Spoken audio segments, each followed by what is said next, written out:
자, 오늘 이제 그 앞 시간에 배웠던 거 복습을 해보시면 원리, 자녀교육의 원리 누가 가르쳐야 돼요? 아버지가 중심. 근데 엄마 책임이 있어요. 부모가 무엇을 가르쳐요? 성경 말씀을 가르쳐야 되고 언제? 예, 기회가 될 때마다. 뭐 항상이라는 말은 좀 쉽지 않죠. 각자 할 일이 있으니까. 근데 기회가 생길 때마다. 그리고 가르치시는 거예요. 근데 이제 칠판에 쓰고 이런 건 아닐 수 있어요. 근데 구체적으로 이걸 구현할 때는 어떻게 하느냐? 그걸 제가 이제 좀 구분하기 위해서 앞바퀴란 표현을 쓴 거예요. 앞바퀴 교육 위주로 한다. 그러면 내가 뒷바퀴 학과목에 대해서 부담이 좀 적으니까 삶의 지혜 중심으로 가르치는 건데, 우리가 어느 정도의 삶의 지혜는 있었고 아까 다 적었어요. 중요한 건 이게 성경적 기반이 없이 또는 그냥 막무가내로 이게 옳은 거야 라고 하면 잘 안 먹힐 수 있기 때문에 이걸 재밌게 진행해야 된다는 말씀을 드렸고, 거기서 안 되면 스마트폰으로 애들이 끌려가는 걸 막을 수 없다. 이게 이제 이런 연관 관계가 있었어요. 제일 걱정했던 부분 역시 질문이 나왔어요. 부모가 재미있는 컨텐츠가 아닌데 어떻게 하냐. 뭐 어떻게 하냐. 노하우나 팁이 있느냐. 일단은 노력은 하셔야 돼요. 쉬운 방법은 없어요. 그러니까 큐티를 할 때 여러분도 저도 그렇지만 한두 번 읽은 데도 아니고 알아 이게 좀 있잖아요. 매너리즘이 좀 있잖아요. 혹시 그럴 때 어떻게 극복하세요?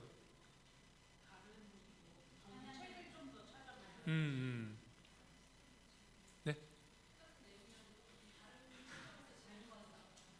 네, 그렇죠.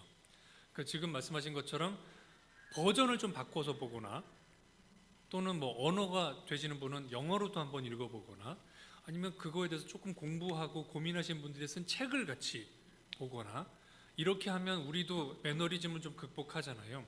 그러다 보면 좋은 게 분명히 나오긴 할 거예요. 만약에 한 주 내내 성경을 읽었는데 딱히 뭐 감흥도 없고 배우는 것도 없다 그러면 이건 나부터 지금 문제가 심각한 거니까 한 주에 최소 하나 정도는 건져야 될 거 아닌가요? 그럼 그거 가지고 가르치겠다고만 해도 일단 어느 정도는 될 거예요. 일단. 그런데 우리는 좋은 게 있지. 뭐냐면 혼자 싸우는 게 아니야. 이 방에 다 아군이야. 그러니까 내가 한 주 배운 거를 이렇게 서로 맞바꾸면 두 개가 생기는 거잖아요. 이런 식으로 우리가 컨텐츠를 좀 만들어야 돼요. 근데 이제 여기 계신 분들 뭐 10년, 20년 이제 설교 있어도 잘 적지도 않아. 이제 딱 알아. 뭔 얘기인지 분명히 다음 거봐 그거 나왔잖아. 뭐 이런 게 좀 있기 때문에 우리 마음이 먼저 바뀌어서 성경 말씀을 깊게 읽으려고 노력을 해야 돼요. 그리고 조금 더 노력하실 수 있는 분들은 아까 여기 좋은 얘기 하셨는데 질문을 하는 거예요. 자, 생각한다는 말, 이게 중요한 겁니다. 근데 생각한다는 게 뭔지 잘 또 생각을 해보면 이런 거예요. 보세요. 점심을 뭘 먹지? 짜장면? 어제도 면 먹었는데 딴 거 뭐 먹을까? 설렁탕. 국물이 좀 부담스러운데. 생각했잖아요. 이 생각의 과정은 질문하고 제가 답하고 다시 질문하고 답한 거예요. 그 말은 뭐냐면 생각을 하려면 질문이 전제가 돼야 돼요. 성경을 읽었어. 아무 질문도 없어. 그러면 아마 열의 여덟 아홉은 생각을 안 한 거예요. 눈으로 읽고 덮어요. 대개 그 경우 뭐 읽었는지 기억을 못해요. 그런 경우 있으시죠? 읽고 나서 10분 지났는데 뭐였지? 그거는 질문이 없었던 거예요. 의도적으로 질문을 자꾸 하셔야 돼요. 유대인들의 교육에서 핵심이 그거예요. 질문이에요. 그래서 스스로 성경을 좀 더 깊게 읽으려고 하시고 옆에 있는 분하고 배운 통찰이 뭔지 자꾸 나누고 책도 소개하고 공부하시는 게 첫 번째. 그러기엔 너무 바쁘다. 그럼 또 이제 방법을 생각해야 되죠. 공부할 때 제일 좋은 건 책이 아니고 아마 시청각 자료겠죠. 제일 좋은 시청각 자료는 아마 사람일 거예요. 근데 이제 그게 아니라면 제가 생각하기에는 유튜브는 괜찮은 시청각 교재인 것 같아요. 그래서 아이들한테 스스로 검색하라 그러면 조금 걱정이 되시면 우리가 공부를 좀 하실 필요가 있어요. 저희 집에서는 일단 예배 참석하면 설교를 듣잖아요. 그리고 제 아내가 많이 듣는 거는 분당 우리 교회의 이찬수 목사님 설교를 많이 들어요. 일주일이면 하나에서 한 2개 이상 들어요. 다른 교회 설교 들어도 돼요? 죄는 아니니까. 거기서 좋은 게 있으면 좋죠. 저도 들으면 메모하면서 적어요. 그러니까 일요일에는 우리 설교 듣고 메모하고 주중에는 또 이렇게 듣고 왜 그럼 일상교회 설교는 안 듣냐? 이게 약간 우리 교회에 한 20년 있었더니 좀 새로운 게 필요해요, 버전이. 그래서 제가 여기도 들어보고 여기도 들어보고 하는 거예요. 그래서 그렇게 좀 스스로 새로운 관점으로 자꾸 스스로 몰아넣고 공부를 좀 해보세요. 나름 목사님들이 공부 많이 하셨을 거 아니에요. 오늘도 설교하시려면 얼마나 고민하고 막 이렇게 하겠어요. 근데 이제 우리는 또 너무 익숙하니까 좀 바꾸고 싶다면 그런 것도 좀 참조하셔서. 그러기에도 바쁘다. 그러면 좀 쉬운 방법이 있는데 그게 뭐냐면 아이한테 뭘 배웠니라고 물어보는 것도 괜찮은 것 같아요. 근데 이제 제 경험에 따르면 13살 이하한테 물어보면 고문이더라고요, 서로. 걔는 뭘 답할지 모르겠고 나는 그 헛소리를 듣는 것도 힘들고. 그래서 13살 한 이하 정도 되면 아무래도 부모님이 더 말씀을 많이 하셔야 되고 한 13, 14, 15 이상 되면 이제는 아이한테 말 시키고 듣기만 해도 아빠랑 또는 엄마랑 얘기했더니 재미나다 라고 느낄 가능성이 있어요. 그러니까 꼭 내가 가르칠 필요는 없습니다. 이건 이제 약간의 테크닉이 되는 거죠. 그래서 컨텐츠 재미없을 수 있어요. 우리 노력이 좀 필요해요.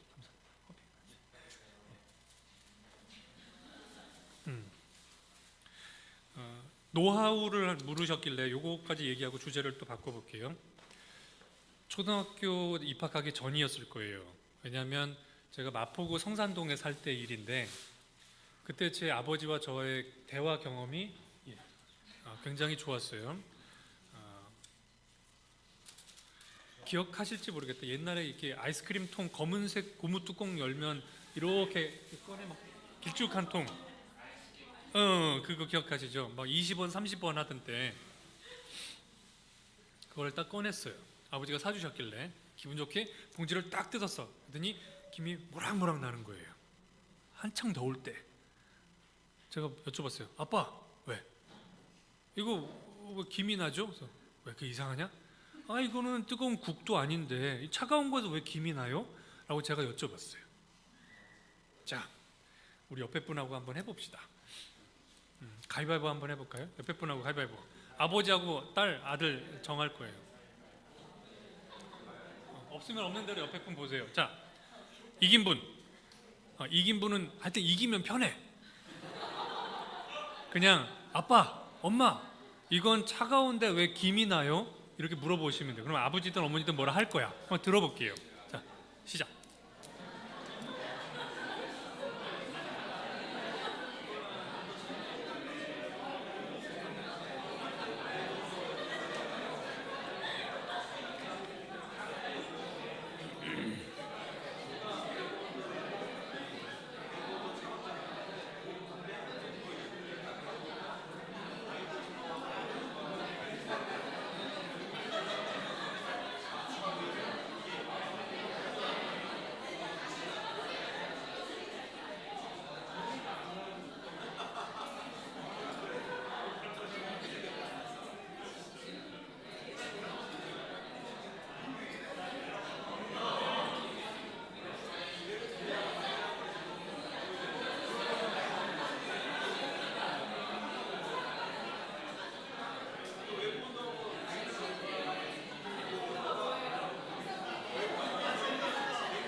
자, 여기까지.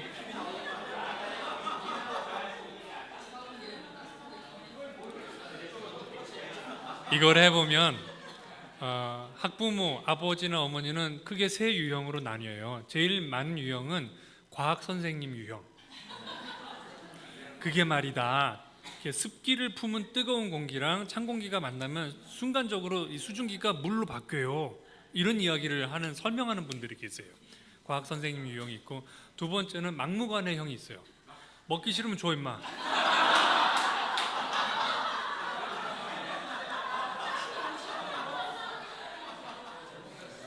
그리고 이제 세 번째 유형이 있어요.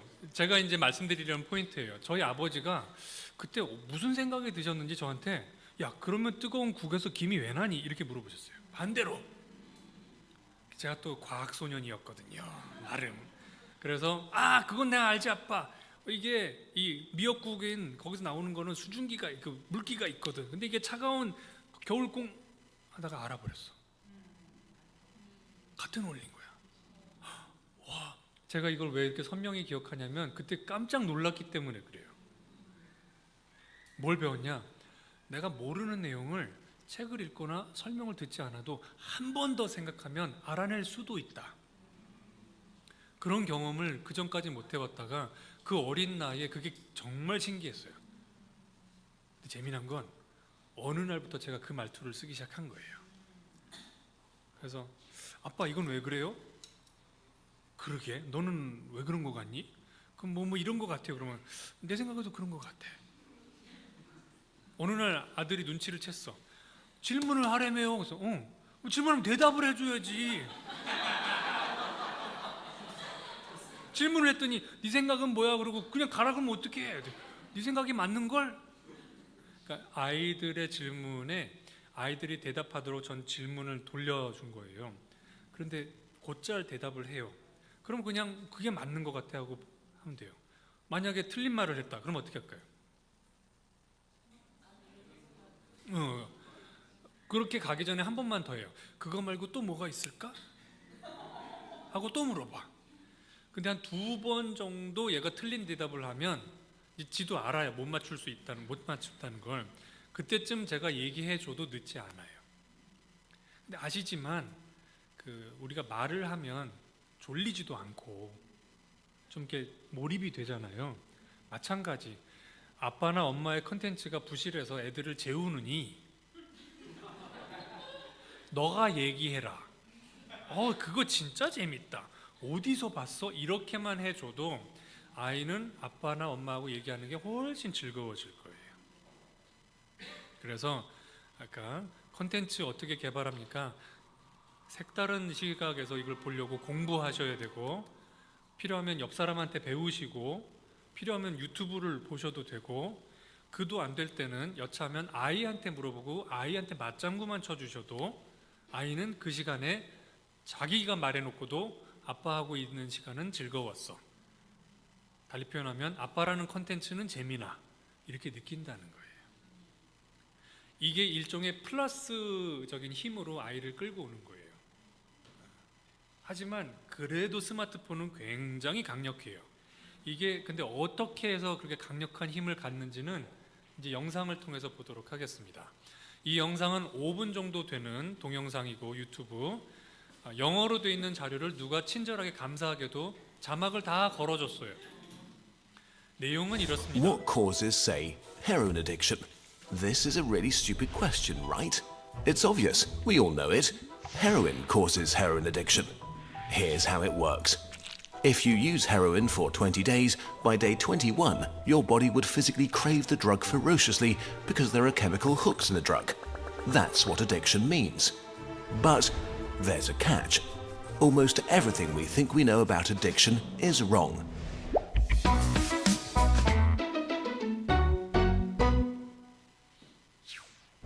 If you, for example, break your hip, you'll be taken to a hospital and you'll be given loads of diamorphine for weeks or even months. Diamorphine is heroin. It's in fact much stronger heroin than any addict can get on the street because it's not contaminated by all the stuff drug dealers dilute it with. There are people near you being given loads of deluxe heroin in hospitals right now. so at least some of them should become addicts. But this has been closely studied. It doesn't happen. Your grandmother wasn't turned into a junkie by her hip replacement. Why is that? Our current theory of addiction comes in part from a series of experiments that were carried out earlier in the 20th century. The experiment is simple. You take a rat and put it in a cage with 2 water bottles. One is just water, the other is water laced with heroin or cocaine.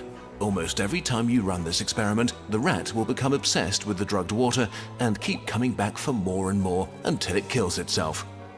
But in the 1970s, Bruce Alexander, a professor of psychology, noticed something odd about this experiment. The rat is put in the cage all alone.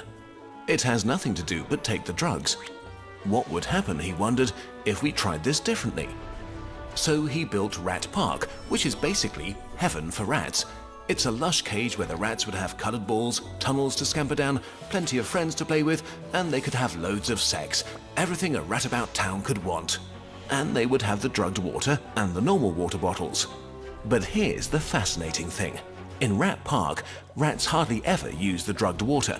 None of them ever use it compulsively. None of them ever overdose. But maybe this is a quirk of rats, right? Well, helpfully, there was a human experiment along the same lines, the Vietnam War. 20% of American troops in Vietnam were using a lot of heroin. People back home were really panicked because they thought there would be hundreds of thousands of junkies on the streets of the United States when the war was over. But a study followed the soldiers home and found something striking.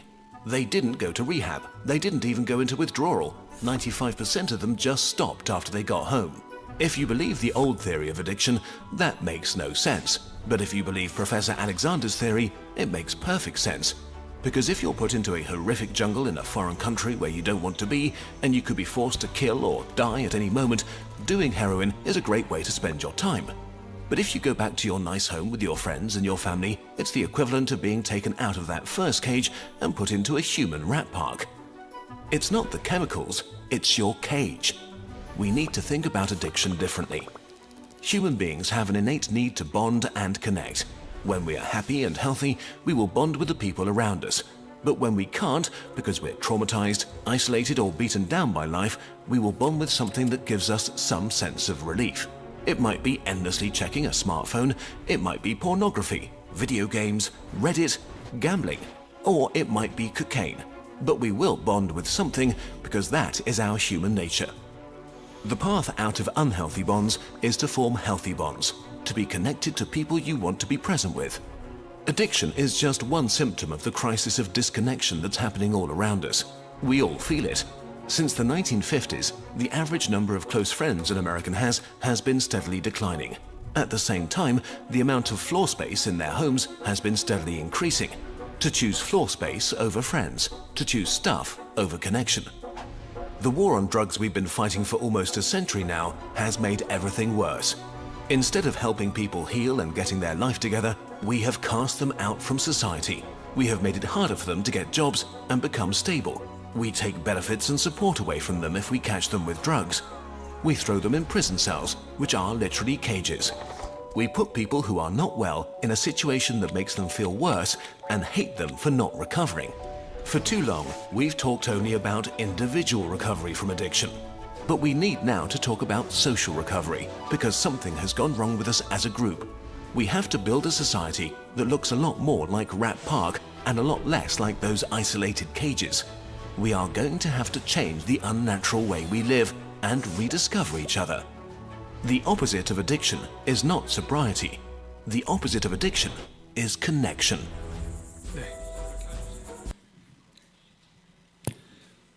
이게 굉장한 발견일 수도 있어요. 우리는 아이들한테 스마트폰 쓰지 말라고 얘기하고 싶지만 아이들이 스마트폰에 이렇게 중독적으로 끌려가는 이유는 첫째, 스마트폰이 굉장히 매력적이라는 거고 컨텐츠도 다양하고 재밌고 그리고 그거를 볼 수밖에 없도록 또 스마트폰 앱 구성이 재밌어요. 하지만 이거를 아시고 나면 아빠하고 있는 시간이 재밌어.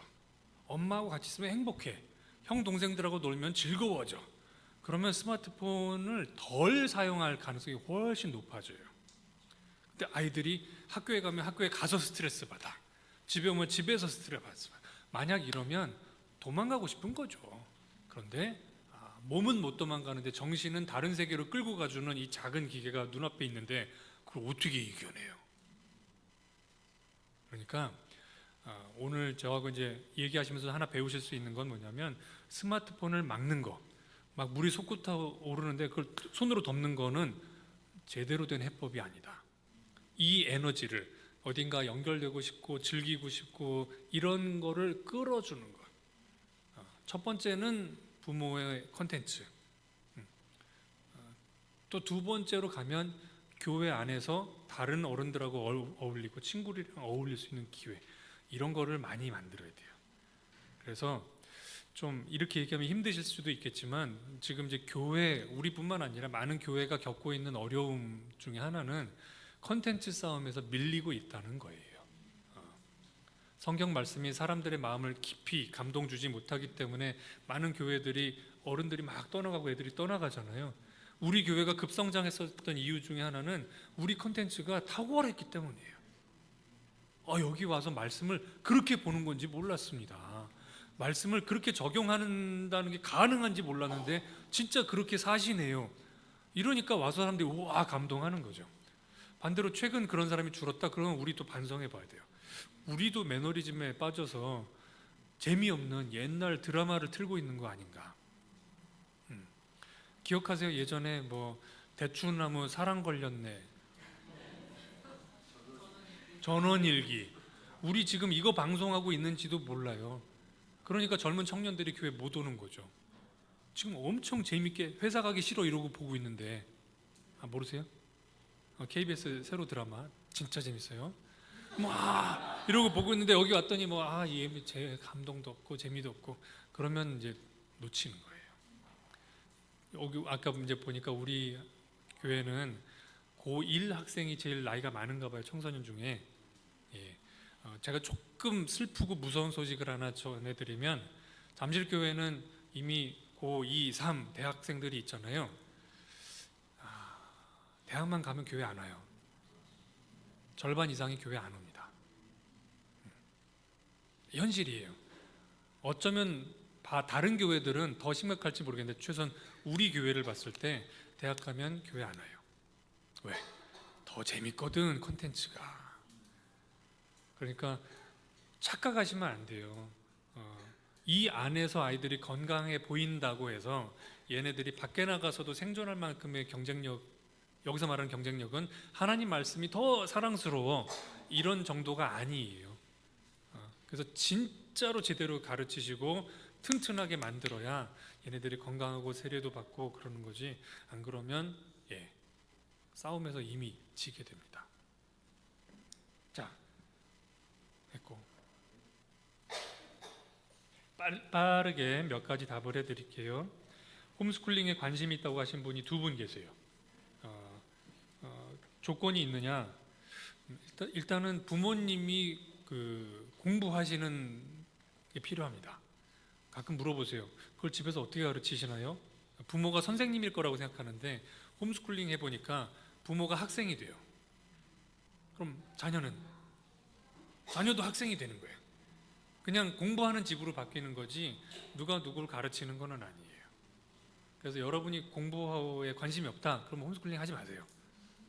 괴로워요 서로. 우리 집엔 아이가 하나다 하지 마세요. 애가 외로워요. 저희는 맞벌이 합니다 하지 마세요. 걔네들 집에서 뭐 할 거예요? 그래서 홈스쿨링은 쉽게 도전할 수 있는 건 아니에요. 해보면 할 수는 있어요.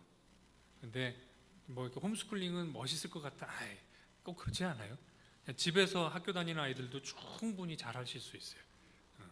근데 이제 중요한 건 대체로 홈스쿨링하는 가정은 위기의식이 있어요.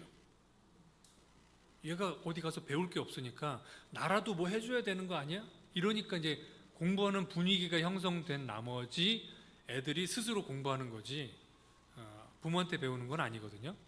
근데 이제 학교에 자녀를 보내면 빠지는 유혹이 학교에 갔으니까 공부하겠지 하고 손을 놓는다는 데 문제가 있는 거예요. 여전히 부모가 공부하는 마인드가 있고 그러면 자녀가 학교에 가건 뭐 학교를 안 다니건 그건 상관은 없어요. 자, 또 이런 얘기도 있어요. 교회에서 티나이들은 사춘기니까 예를 들면 인사 안 해도 그냥 넘어가 주자, 약간 이런 분위기가 있다. 그렇죠. 많이 이렇게 생각을 하시죠. 근데 제가 조금 사실을 말씀드려 볼까요? 티네이저 몇 살부터 몇 살까지예요? 이게 이제 영어 나이로 13부터 19까지 숫자에 teen이 붙었다 그래서 13세부터 19세, 이 단어가 만들어진 거는 언제쯤일까요? 제가 연도는 잘 기억 못하는 1920년대인가 그래요. 그 말은 20세기 이전에는 청소년이라는 게 없었어요.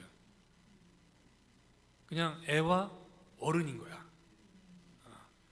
유대 사회는 어떨까요? 예수님 태어나셨을 때는 12살 이하는 애, 13살부터는 어른. 성인식 했으니까 어른인 거지. 그러니까 회당에 와서 대화도 할 수 있고 다 되는 거예요. 청소년기라는 건 없어요. 청소년기라는 말은 20세기 들어서 아이들을 학교에 보냈는데 얘네들이 덩치가 커진 거예요. 그리고 예전에는 15살이면 부모랑 같이 일했는데 얘네들 18살까지 공부를 시키다 보니 쟤네들을 어떻게 관리할까? 좀 특이한 애들이야. 전에 없던 신세대야. 라고 이름을 붙인 게 청소년기인 것 뿐이에요. 중2병. 저희 아들은 중2 때 아무 일 없이 지나갔어요. 왜? 제가 중2병을 인정을 안 했어요. 네가 중2염은 걸릴지 몰라도 세상에 중2병이라는 건 없다. 고1이 되니까 얘가 약간 삐딱해졌어요. 제가 배운 게 있죠. 저희 집은 청소년기의 반항 이런 거 하나도 인정 안 해요. 그거는 네가 반항하는 죄가 있는 거지 청소년기엔 다 그래요 그런 거 없어 라고 그냥 생각해 버려요. 그래서 마인드를 우리 교회 안에 있는 애들이 뭐 인사를 안 해요? 그러면 야 너 이리 와봐, 네 아버지 이름 뭐야? 이러면 좀 꼰대처럼 되지만 우리가 한 가족이라면 그런 친구들은 부모님께 너무 상처되지 않게 필요하다면은 인도자들이 좀 이렇게 말씀을 조금 부드럽게 전달을 해서라도 아이들이 배워야 돼요. 인사 잘하면 아까 우리 얘기했잖아요. 복이 온다니까. 여러분 10계명 중에 복 준다는 계명 뭐가 있어요? 잘 보세요. 다 뭐 하지 마라 하는데 뭐 하라 하나 있어. 부모를 공경하면 복을 받는다고 써 있어요. 그게 유일한 복 받는 구절이에요. 10계명 중에. 그 정도로 부모 공경하는 거는 하나님이 복을 보장한 거예요. 그럼 부모는 공경하는데 삼촌은 무시한다? 그건 불가능하지. 그러니까 아이들, 혹시 우리 틴아이들이 청소년기라 반항기가 있다. 네, 세상의 유혹과 영향을 많이 받았기 때문에 그렇게 됐지만 인정하지 않고 그거를 이렇게 넘어서려고 하시면 좋겠다고 권해드립니다. 물론 그러다가 부딪히는 일이 생길 거예요. 그거는 이제 조절을 좀 잘 해주세요. 예. 그다음에 2개 정도 남았습니다. 아이들이 세상에서 과학과 역사 등을 배우면 하나님의 존재와 천지창조를 믿을까요? 이거는 어떻게 생각하세요? 더 믿을 수도 있을까요? 시험 문제 인류 최초의 조상은 아담이다, 오스트랄로피테쿠스다. 뭘 써야 되죠? 참고로 주일학교에서 아마 이런 수업을 해보시면 아시겠지만 아이들은 아담이 인류의 조상이라고 생각하지 않습니다. 우리 교회도 마찬가지예요. 인류의 조상 아담이라고 생각 안 해요. 제가 조금 충격적인 말씀을 드리면 신학자 중에도 아담이 인류의 조상이 아니라고 생각하는 사람 많아요. 그거는 깊이 들어가면 고민거리가 많지만 중요한 건 세상에서 성경적 지식과 학교에서 배운 게 충돌이 나는데 어떻게 해야 되지를 우리가 혹시라도 이렇게 회피하잖아요. 그럼 애들도 눈치를 채고요. 재미난 행동을 해요. 제가 주일학교 선생님 했을 때 애들이 지들끼리 아이씨 뭐 이러고 막 욕을 하다가 애 중에 하나가 저를 발견했어. 근데 그 옆에 있는 애를 말리면서 했던 말이 야, 그 말은 옳지 않아, 하지 마, 이렇게 한 게 아니고 야, 여기 교회야, 하지 마. 그 말의 다른 의미는 학교에선 괜찮아도 여긴 아니야. 그 말은 뭐예요? 위선을 배우고 있는 거예요. 그래서 이 부분은 혹시 이게 걱정되는 가정들이 점점 생기면 이거 교회 차원에서 조금 공부해 보실 필요가 있습니다. 예를 들면 저희 집으로 가면 저희 집은 진화에 대해서 가르쳐요. 진화가 존재하냐? 한다. 가르쳐요. 근데 이제 진화에도 종류가 있어요. 대진화, 소진화. 이렇게 깊이 들어가 보면 하나님 말씀과 과학이 꼭 충돌하는 건 아니에요. 근데 이제 그런 고민까지 하실 정도 되면 그때는 우리 전체적으로 좀 공부가 필요해요. 만약에 그 주제가 필요하면 제가 와서 또 말씀을 좀 드릴게요. 자, 이제 더 몇 개 있는데 뭐 우리 아이가 이래요라고 특정한 자녀 특성들, 뭐 늦잠을 자요, 아빠랑 데이트를 안 해요, 이런 아이들이 있는데 요거는 개별 사항이라 제가 대답해 드리기는 좀 어려워요. 자, 여기까지 말씀드렸는데 혹시 적지는 않았지만 오늘 배운 거 전체적으로 또는 듣다 보니 생각난 질문이 있으시면 좀 받고 그다음에 제가 마무리하겠습니다. 오케이. 질문이 딱히 안 떠오르시면 질문이 아니지만 들으시면서 느끼신 거, 배운 거 이런 게 있으시면, 그리고 쉐어링이라 그러죠. 네, 가볍게 꼭 뭐 감사합니다, 잘하셨어요 이런 거 얘기 안 해도 돼요. 네. 혹시 뭐 있으실까요? 네.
성경 말씀을 강론하라가 있잖아요. 그러니까 성경 말씀에 대해서는 가르치시는 거는 맞아요, 여전히. 근데 그걸 벗어나는 것에서는 점점 더 아이들 이야기도 들어보시고 같이 이렇게 영화를 보시고 토론도 하시고 이래도 돼요. 이제 특별히 아버지의 성품상 얘는 가르쳐야 돼. 저도 저희 집에서 그런 게 좀 있어요. 그러면 아이들이 점점 이제 아빠랑 재미없어해요. 참고로 아빠가 재미없는 것도 문제지만 엄마도 상당히 재미없어요. 그래서 좀 부부가 얘기를 해보실 필요가 있어요. 당신 너무 재미없어. 그러면 아빠가 좀 무너지든가 이런 것도 좀 필요해요. 잘 때 혹시 아이들 책 읽어주시나요? 우리 집은 잘 때 아이들한테 책을 읽어주기도 합니다. 몇 분 계세요? 좋은 습관이에요. 이게 원래 유대인들이 자녀한테 자기 전에 성경을 읽어줬어요. 그게 이제 미국으로 넘어가면서 베드타임 스토리라 그래서 침대 옆에서 읽어주는 이제 전통으로 바뀌었는데 좋은 거예요. 근데 이제 엄마하고 아빠가 좀 차이가 있는데 저희 집에서 해보니까 엄마는 정통파야. 책을 그 약간 구연 동화 이렇게 하듯이 하세요. 처음엔 재밌어 했어. 애들이 어느 순간부터 재미없어 해. 그런데 어느 날 피곤하다고 저보고 그걸 하래요. 그래서 딱 누웠어요. 엄마랑 똑같이 할 필요 없잖아요. 보아하니 나도 재미없는데. 그래서 나는 오늘은 망가지자. 그때 저한테 굉장히 중요한 깨달음이었어요. 아빠가 망가지면 아들이 되게 좋아한다는 거. 예를 들면 뭐 요나가 나와요. 그래서 요나 이름 뒤집으면 뭐야? 나요. 그러니까 걔가 문제야. 그래서 걔가 어디로 가? 요빠. 아빠가 아니야. 오빠도 아니고. 그래서 막 별 헛소리를 해가면서 막 그 물속에 뭐 고기가 잡아먹었대. 맛이 있었을까? 뭐 이런 별별 얘기를 해갖고 진도를 못 나갔어요. 재미난 건 다음날 엄마가 뭐야 어제 뭐 했어? 그리고 내가 읽어주지 했더니 애가 말려. 아빠 오라 그러세요. 아빠가 재밌는 거야. 그러니까 제가 잘했다는 뜻이 아니라 강론할 부분이 있고요, 재미있을 부분이 있어요. 자, 여기 조금 어려운 거 하나 해볼게요. 저 한 3분만 쓸게요. 아이가 역시 이것도 한 10살 근처예요. 그 아래쪽 아이들은 재미있다가 웃기다예요. 그 두 개 구분이 없어요. 물론 나이 들어서도 그래요. 웃긴 건 재밌어요. 근데 나이가 들면 자 보세요. 웃긴 건 재밌을 수 있지만 재미있는 게 반드시 웃기지 않을 수도 있어요. 아시죠? 축구 경기 어제 봤어? 한일 축구 어제 어떻게 했나? 플레이백해서 보면 소리 지르고 막 쟤는 빼야 돼! 막 이러면서 봤어. 목에 핏대 세우고 아무도 안 웃었어. 근데 다음날 재밌대. 그러니까 어른이 되면 재미라는 게 웃긴 거하고 달라져요. 근데 이제 우리 어른들의 문제는, 그래서 이걸 왜 재미없다고 할까? 왜? 안 웃기니까. 10살 이하는 웃겨야 돼요. 그래서 아빠가 망가져야 돼요. 그래서 뭐 예를 들어 다윗, 솔로몬, 야 대빵 키 크다 막 이러고. 그러니까 저희 집은 그 왜 장갑 이렇게 갖고 얼굴 끼우고 이런 거 예전에 해보셨죠? 그거 갖고 하고 그랬어요. 뻥 찼대 얼굴 막 날아가고. 그럼 애들 막 기절해요. 너무 좋아해. 그래서 한 10살 이하는 웃기시고요. 그러면서 아빠랑 엄마랑 성경 읽으면 웃긴다. 고로 재밌다. 근데 이제 한 12살 넘어가면 아빠랑 엄마랑 성경을 읽었더니 관점이 저렇게도 볼 수 있구나 라고 이제 의도적으로 제가 이렇게 좀 시선을 위로, 나이보다 좀 어른스럽게. 저희 아이들 혹시 만나보신 분들은 아실 거예요. 현민이하고, 저희 17살 큰 현민이하고 얘기하면 아마 여기 계신 분들이 어른하고 얘기하는 거가 고등학생하고 얘기하는 거가 구분이 안 되라고 하실 거예요. 왜냐하면 충분히 그렇게 할 수 있어요. 현민이는 오히려 그게 문제예요. 지금 뭐냐면 설교가 재미없어지기 시작해버렸어. 저 정도 설교는 이러니까 지금 제가 걱정이에요. 너무 얄팍해. 지도 그럼 뭐 하냐고. 그렇지도 않아. 근데 너무 귀만 높아졌어요. 저희는 그게 고민이긴 한데, 부디 정리해보면 아버지가 힘드셔도 하셔야 됩니다. 남편이 힘들어 하시면 부인이 도와주세요. 비난은 하지 마시고. 그리고 성경을 때가 가능하면 가르치려고 하시는데 꼭 진지하게 막 하실 필요는 없어요. 재밌어도 돼요. 정 안 되면 물어보세요. 기도 해도 돼요. 어디 읽었냐? 어디 갔냐? 뭐. 그리고 스마트폰 컨텐츠 싸움입니다. 부모의 컨텐츠가 빈약하면 스마트폰을 막을 수 없습니다. 아까 여기서도 보면 왜 마약 중독자들이 돌아와서 정상생활 하냐면, 정상생활이라고 하는 컨텐츠가 마약보다 좋은 거예요. 스마트폰이 마약보다 중독성이 강하겠어요? 그렇진 않아요.